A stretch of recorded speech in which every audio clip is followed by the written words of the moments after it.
Hello guys! Welcome back to my YouTube channel!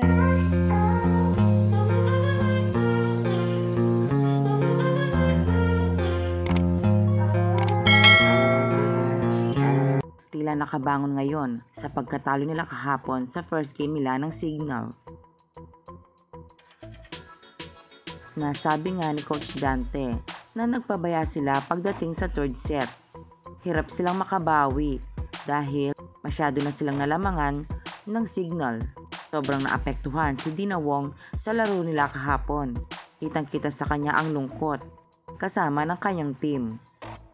Pero ngayong araw na to, naglaban ulit ang Signal at Chocomucho. Hindi pinalampas ng Chocomucho ang pagkakataong ito para sila ay manalo. 3-0 ang score. At sa tatlong set lang ay tinapos ng Chocomucho ang laro nila sa Signal.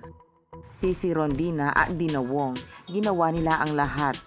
Malakas ang kanilang opensa at depensa ngayon.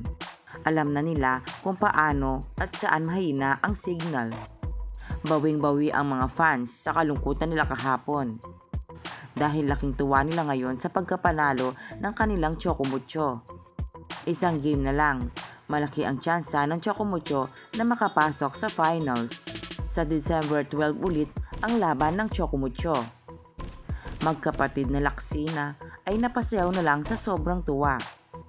Suot-suot pa ni Ivy ang jacket ni Dina Wong. Siyempre, hindi mawawala ang suporta ni Mami Judin kay Dina Wong. Niyakap nito na mahigpit ang kanyang anak. At saka naman, niyakap din ni Dina Wong si Ivy Laksina. Best supporters ang dalawang ito.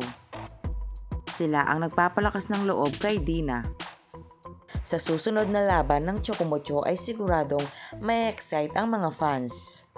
Kaabang-abang ito dahil dito mo malalaman kung makakasali na sila sa finals.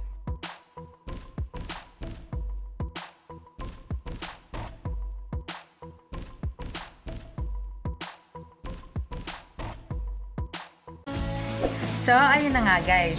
Kung nagustuhan mo ang video ito, huwag mo naman sanang kalimutang mag-like at mag-subscribe. At pakipindutin mo na din ang notification bell para lagi kang updated sa aking mga videos. Thank you! Bye!